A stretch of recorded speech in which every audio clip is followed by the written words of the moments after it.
Hey friends, we've all been there before. In the early stages of any Bannerlord campaign, your army is often pitifully small. But can you actually do tactics with such a small force? In the next half hour, we answer that question, yes.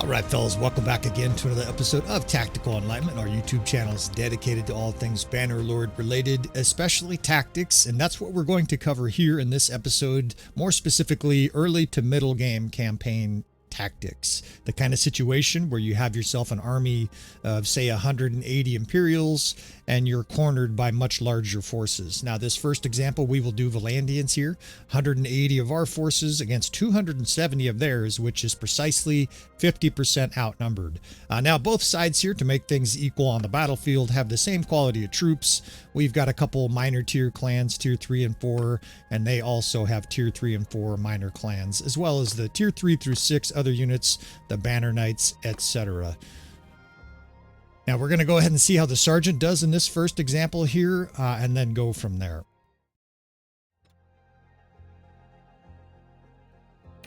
A little bit of a snafu there. Apologies for that. We had the wrong map, so we'll probably do a little after editing to correct that.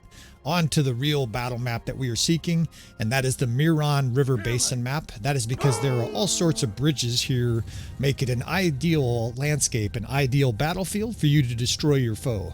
Now first I'll cover real quick before we watch the Sergeant disaster here, where to find this map. This map is located near Epicrotia.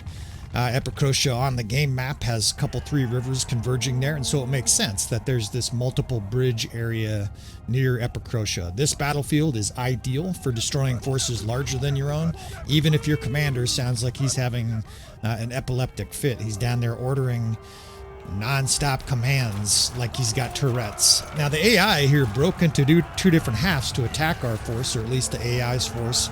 And the AI defenders here, our side really has about as bad a formation as they could. They're kind of clumped up here on the bridge, getting sandwiched by the enemy. It's not going to go particularly well. And, you know, I showed these mostly just to illustrate how difficult it is. The AI doesn't even approach taking out these forces here, right? This is 50% larger than your force. The AI will simply never win this battle. And obviously, I'm going to give you a demonstration on how you can win this battle with tactics. So enough of that debauchery here. Our plan is to crush them, right? It's just not going to happen. They didn't even kill 100 of the enemy troops. Let's see if we can't kill all of them. In fact, we should be able to kill them all, and maybe even do so emphatically. Now, if I was doing this in a campaign, I would recommend you have more archers than that, more than 36%. I would say 45% archers in the early game is optimal. Part of the reason is that a lot of times you're going to be in the mercenary stage where you can help in battles with archers. You're not just going to fling your 60 infantry into a big battle and think you're going to win. All right, it's a good setup here. We've got a nice bridge in front of us. The enemy's on the other side of the bridge. We're going to set up 2 flanks to this, and one side is going to be somewhat defensive. Now, I'm going to break all these divisions. We're going to use 8 divisions here. And you don't have to use all 8, but your tactics will be more proficient if you use more units. And I will describe what I'm doing here. The 6th is just incidental. I don't even use that 6th division. I just don't want it to hit the other numbers when I select it. So the 2nd and 8th are cav wings. The 8th is the stronger of the 2 cav wings, and I'll show you why in a moment. The 4th division is a small crossbow division. The 1st division is shield infantry, and this is important. You get it by, of course, selecting the shield, preference to shield. That means the third division are these mean shock troop motherfuckers. Now we're going to pair them with this line of elite cavalry. These guys are married for this battlefield. This 3rd and 8th, in fact, you can just stick them like that, and what that does is it protects those shock troops behind those horses. Now the 4th division, like I said, we could probably have a few less than that, but that's fine.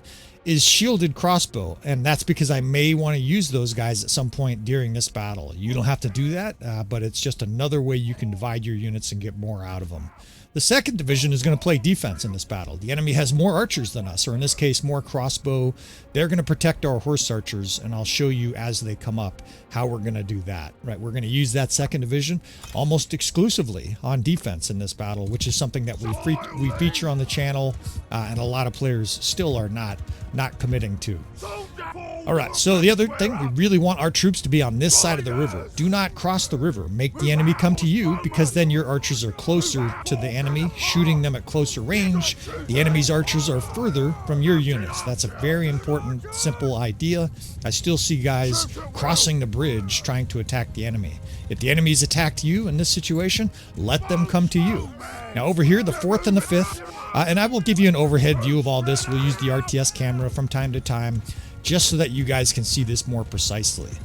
On the bridge, of course, is that infantry square. That's the 1st Division, right? We'll stick those guys out there. And then right behind him, this 8th Corps and the 3rd Corps right behind him. Again, if the numbers are confusing to you, that is those elite heavy cavalry, so our best cavalry. And then right behind them, shock troops for protection, right? The shock troops actually protect the cavalry, and the cavalry protect the shock troops. That's your old-fashioned symbiosis. All right, so we're going to hold fire here with the 4th and 5th until the enemy's close. We want these guys shooting when they can see the whites of the enemy's eyes, right? That famous military quote from the American Revolutionary War. Over here, this 2nd Division is simply standing here with their shields and horses kind of absorbing arrows. That way our horse archers aren't the primary target. The enemy crossbow that's setting up on that hill over there, a lot of their bolts are going to end up hitting our cavalry and or their shields. That's much preferable to our weakly armored, no shielded horse archers behind them. In fact, these horse archers, we can move them around a little bit. If the enemy's sort of homing in on them, you just move them. It's the advantage of the horse archers. Over here, we open fire with the 2 archer divisions, and now we want to jam up the bridge. So instead of charging, shove your troops into the bridge. Next, charge with the 3rd Corps. These guys you actually want to charge with. You want those guys seeking and destroying targets.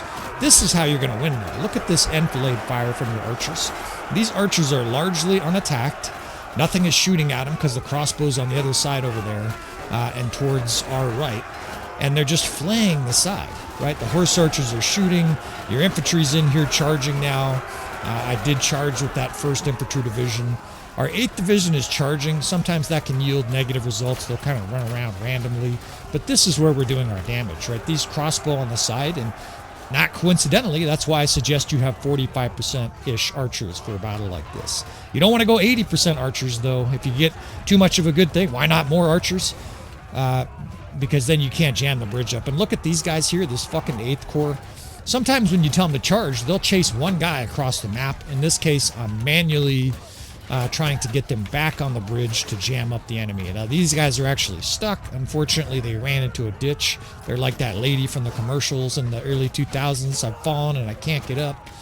We're going to help them out a little bit, and then we're going to shove them back to the other side. Now, it's instinctual here to charge, right? I'm actually doing it accidentally, or more accurately, instinctually. I'm charging here. The enemy's reeling. Let's charge. Don't.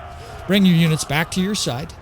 Have them in a shield wall. Clump up your infantry and cavalry together and let your archers work, right? Your crossbow, your archers, your horse archers are still killing, and the enemy archers this way are a long ways away from our troops, so scoring very few kills at that distance, and let your archers kill these horsemen. Your infantry and melee in here, you can see them in Avalons are slamming banner knights and stuff like that. There is a moment to charge, and it's kind of this moment here. The enemy's really reeling. Almost all of their troops are destroyed. It's nothing but their crossbow left. Now's your chance to charge. Go ahead and have all of these guys charge at the same time, although in reality this battle's already over. It looks like there's a handful of enemy cavalry that are still fighting. Otherwise the screen would just come up and say, you have won the battle. Ostensibly, these crossbow are pulling back to a location to defend. I would imagine most of them are out of ammo anyways. Now they're being ridden down by our horses, and you can tell from the numbers that this battle is over. I'm really kind of surprised it hasn't said you have won this battle. We will speed through this here quickly to get on to the next battle.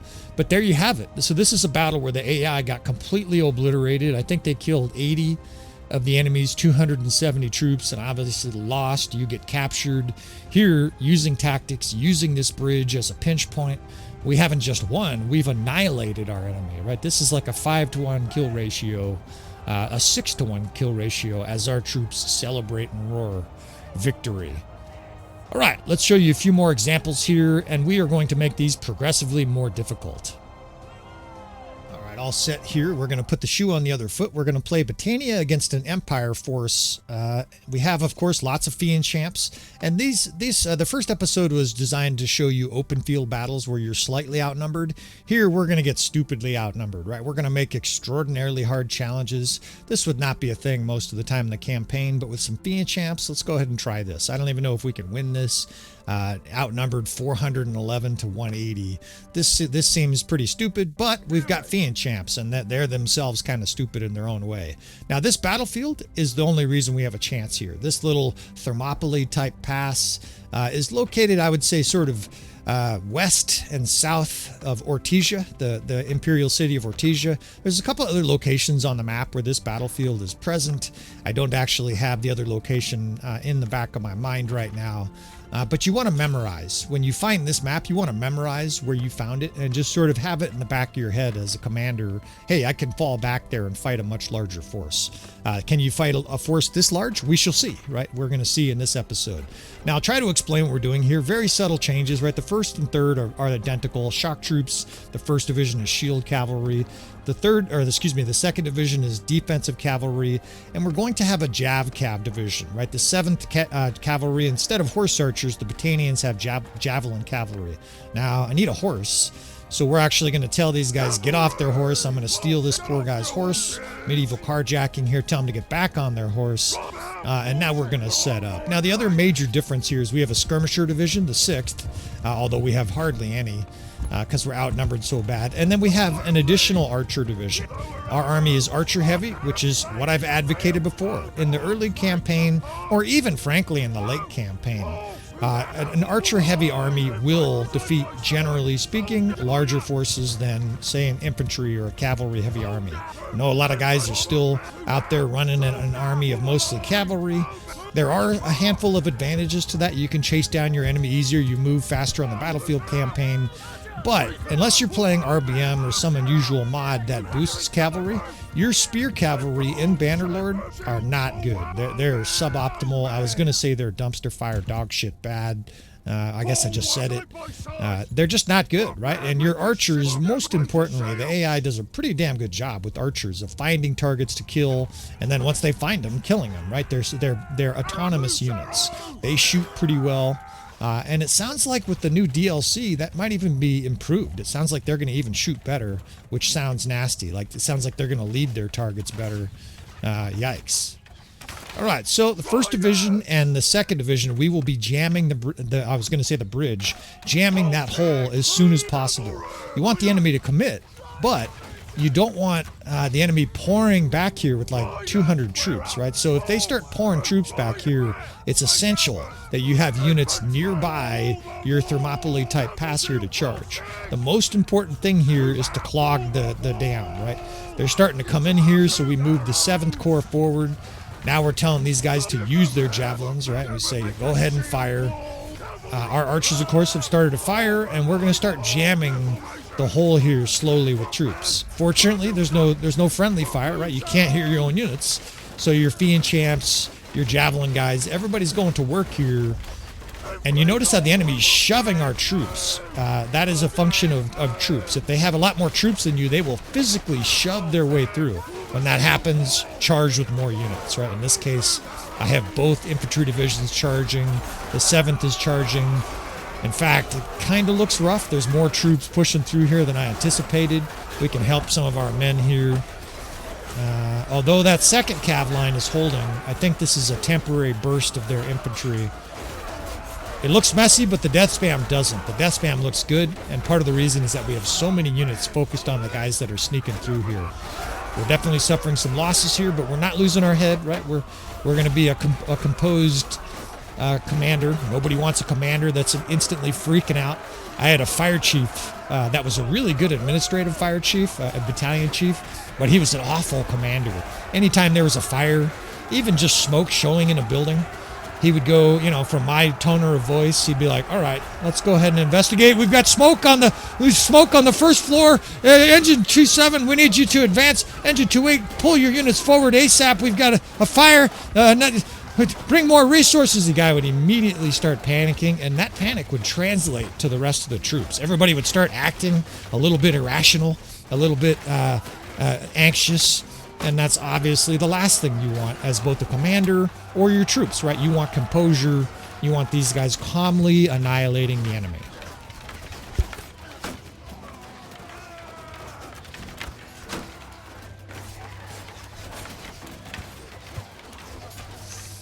All right, we calmly mute our mic here and get a couple coughs out of the way after our dissertation on how to be a good commander. That's one of the intangibles. It isn't a learned trait to be composed, but it's one of those things that a lot of people just don't have.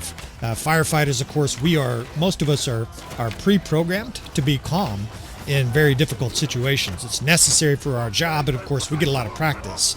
Most people, they only experience a horrific situation, car accident, 9/11 type event once in their whole life. And of course firefighters see stuff like that dozens of times in their career. And so what that does, of course, is it makes us robotic, right? It helps us just sort of slow everything down. Sometimes you even just take a couple deep breaths, and you know, it just sort of reoxygenizes your brain and calms down your systems that are prone to the fight or flight syndrome, right? And you just sort of take a deep breath and get a hold of yourself before you commit to your next action. Now, I'm just toting around this cavalry because I'm watching, right? What I see is the enemy's sort of stacked up there. We're starting to run low on arrows, so I am going to commit these guys again, but things are working, right? The enemy's jammed up in that hole there, and I think we got a real good chance to win this, right? We still got a lot of cavalry on our feet. They're still sneaking through infantry. Our infantry are down here ripping it, though. And in order to not make this a 45-minute episode, let's just go ahead and charge and blow these forces, blow the door off this enemy, just like that previous battle on the bridge. Now, by the way, if this was a campaign, I wouldn't do this. I'd just make this enemy come attack us. We'd even go around the corner there, make them come to us, but just demonstrating what you can do here. Say you were completely out of ammo and those archers were pounding you, you would want to charge like this. You would want to bring your units out here, bring 3 or 4 or 5 divisions with you, have your cavalry follow you around and just truck these guys so that they're uninterrupted until the rest of your fiend champs get out. And of course, once those fiend champs find the enemy, it's all over. I see them down there wailing away with their broadswords. And indeed, this battle is seconds from being over. We can chop a few heads off here and wrap up this episode.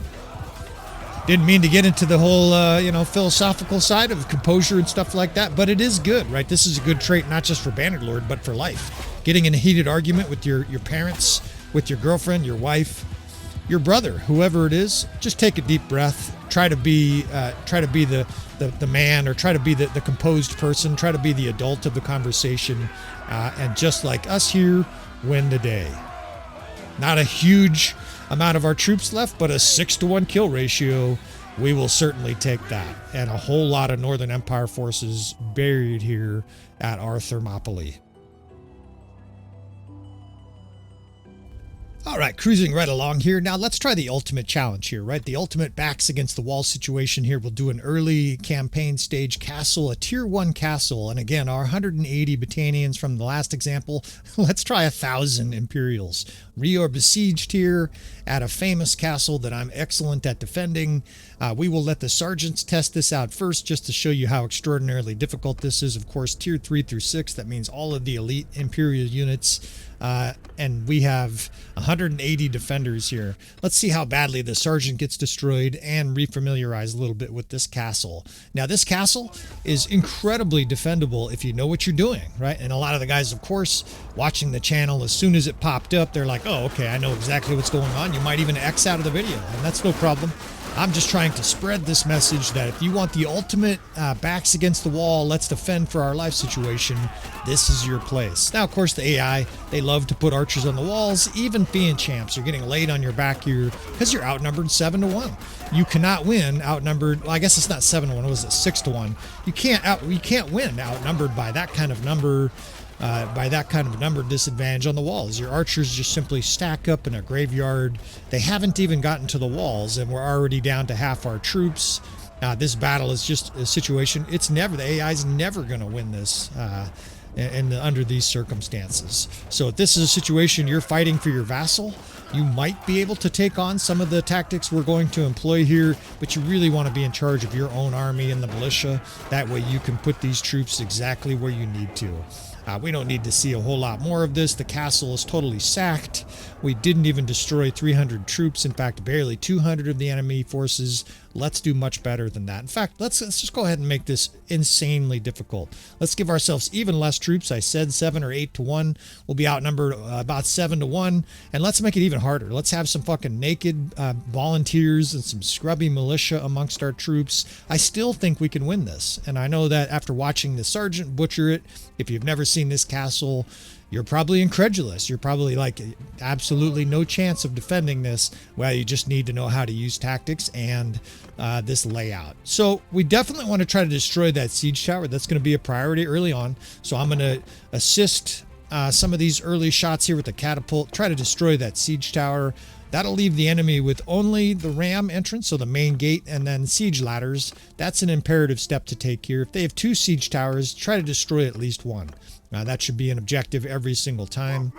What we're going to do is guard the gate with the square, slightly offset like that. The 2nd division is javelin guys, skirmishers. They're also going to function as an auxiliary unit. We can charge the gate and or fatten up the squares, and I will show you that if it becomes necessary.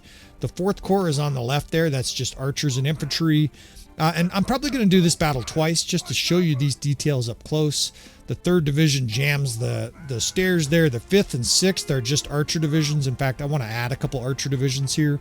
The nice thing is once you set up these troops, you don't have to move them much. So if this is intimidating to a newer commander, a newer player, a Bannerlord, maybe just picked it up for the DLC, you should still be able to do this.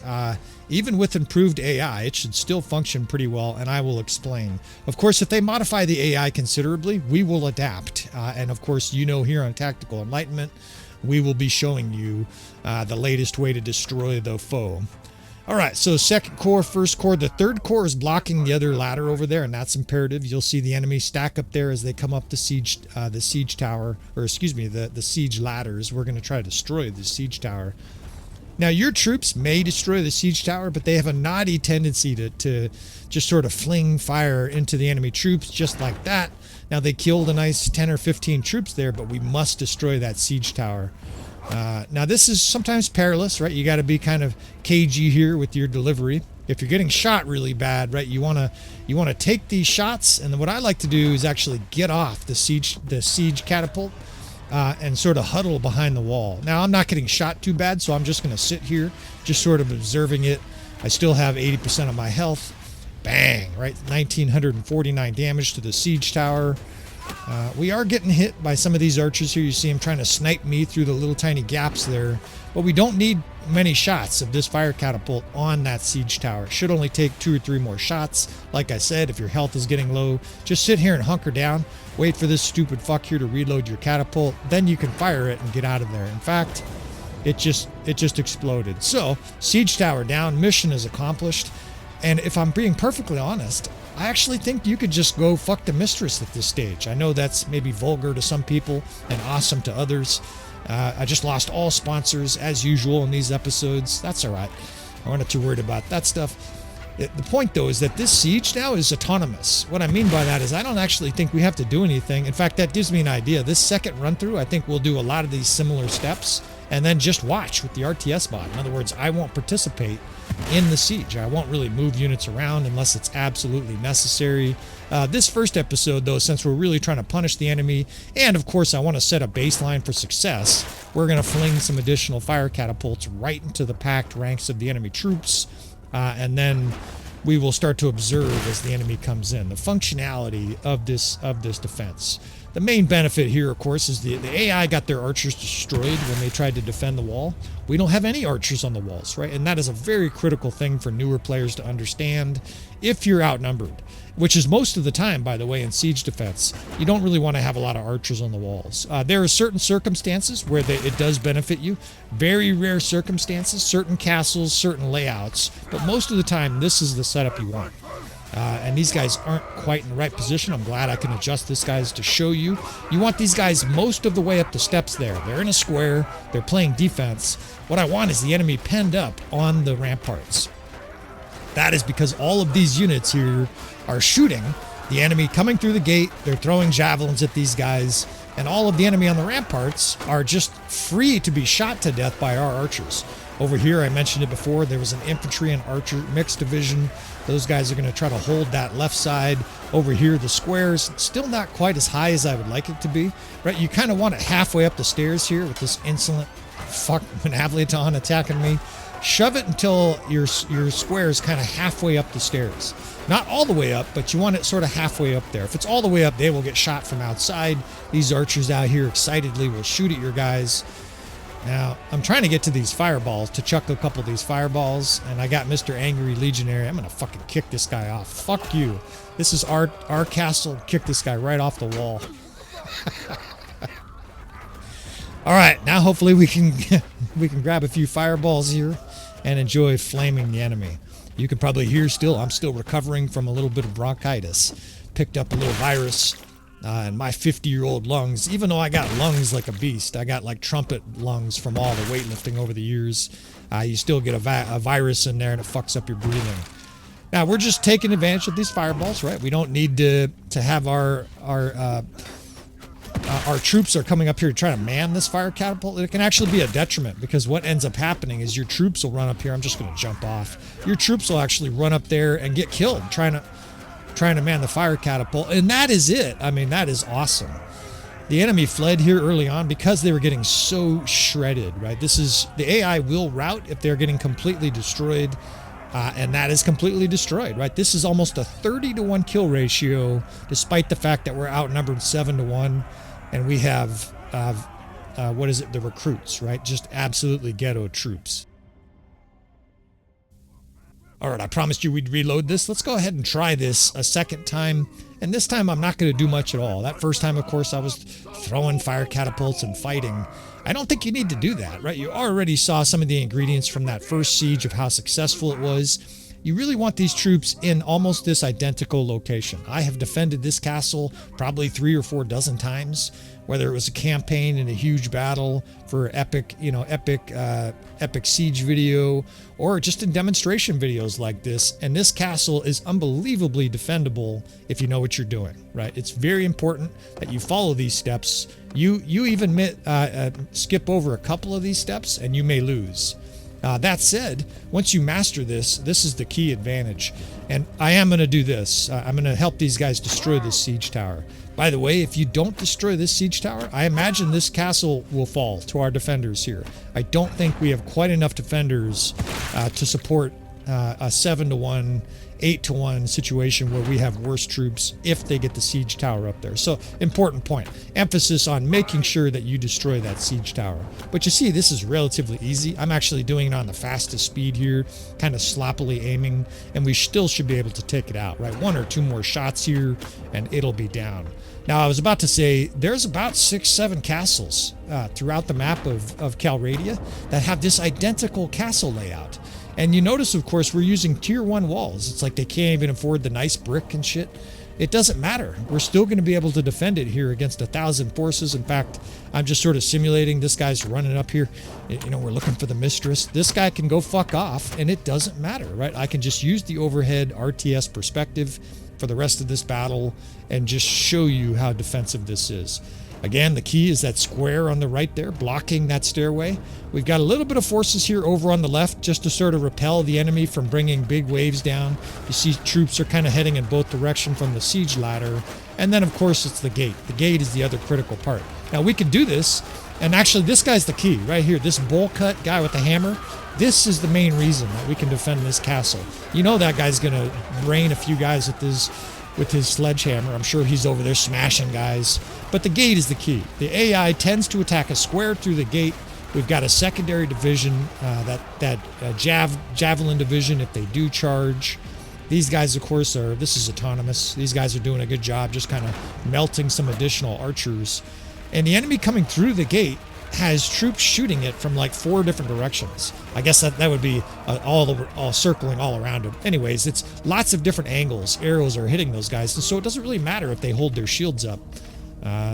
Some kind of bizarre behavior there in the gate. I don't think I've ever seen guys kind of jostle like that. They look like it looks like a science experiment where it's been heated until the point all the little cells start to vibrate. Not quite certain what those guys are doing, but I am going to play the rest of this battle out, and I'll talk a little bit more about this castle, this defense layout, as this continues on here. Now, we may do a little bit of editing if these guys keep on doing their little Ringo dance here. I have no fucking idea what they're doing. But strange behavior or not, it's still working, right? Even though that square is being disobedient, and for some reason, guys seem to be magnetized into the little guardhouse, into the little murder holes there. That square has dissolved. Now, it still almost works even without a square, but if you left it like that for a long time, I have a feeling the castle might break down, right? The enemy would eventually pour through and attack your troops. So if you were in this situation, what I would do is just take your other square and stick it into that hole. In this instance, I'm just sort of watching the behavior. I'm not entirely sure what's going on here, but it doesn't really matter. Again, this is all autonomous, right? I'm not doing anything. My character's not participating. I guess theoretically the AI is using him. In fact, it says you hit a friendly troop, so the AI is using him badly. He's over there being naughty, shooting his own troops. Maybe he's a sadist. He's up there like that scene in Schindler's List where that sicko German is up on his villa shooting all the poor Jewish people as they don't hustle to work and shit like that. We'll probably do some editing here, but the enemy has no chance, right? Whether they filter through slowly like this or not. And again, if I was defending this and taking control, I would shove that infantry division in front of the gate like we had the other division. I think that was just a bug. I've never experienced that before, where my infantry division kind of bounced back and forth. But you can see here, completely autonomous. And the AI has no chance, right? It's coming up the siege tower and being executed. Guys are trickling through the main gate and being executed. I don't even think I need to move that square in front of the gate. And so there you have it, right? I mean, I guess at the last second here we could lose this, but here's an almost completely autonomous defense of this castle. And again, I remind you, there's about 6 or 7 castles throughout Calradia that have this exact makeup. Just a few off the top of my head. There's Gersagos Castle that has this makeup. Lavinia Castle is identical to this. Veron Castle, and there are a few more. It's virtually untakeable if you have good tactics. Again, this is autonomous, and we're approaching a 9-to-1, 10-to-1 KDR here as the enemy comes up these ladders and gets melted. Again, our forces are doing strange things. I think part of what's going on here is they're trying to occupy that fire catapult. I mentioned that before. It can actually be a detriment. In fact, you see there's a big pile of fire catapults. That could be a detriment, so you do want to discharge all those balls yourself, right? You can't be fully autonomous here. Maybe you could have your servant boy go through all those fireballs while you met up with the mistress here. But even with all this messiness, again, no control at all here. I haven't adjusted a unit in several minutes. It was a little bit messy there. We'll do a little bit of editing. But you can see here a successful defense. I mean, this is outnumbered 7-to-1 against higher level armies. We've got recruits and a pretty easy victory here still for us. All right, friends, hopefully this gives you a little window into the land of tactics. Tactics is still a really underutilized part of Bannerlord. I see even high profile and highly successful YouTube creators running around in campaign mode, and they have 3 or 4 divisions and doing virtually no tactics other than maybe a shield wall or spreading their archers or something like that. Come to our channel, endeavor to do some tactics yourself, and I assure you, not only will you have better results, you'll have more fun, you'll have more satisfaction. All that said, of course, you want to subscribe if you want to see more from the channel. Hit that like button on the way out, please. With all that said, I will see you, friends, next time.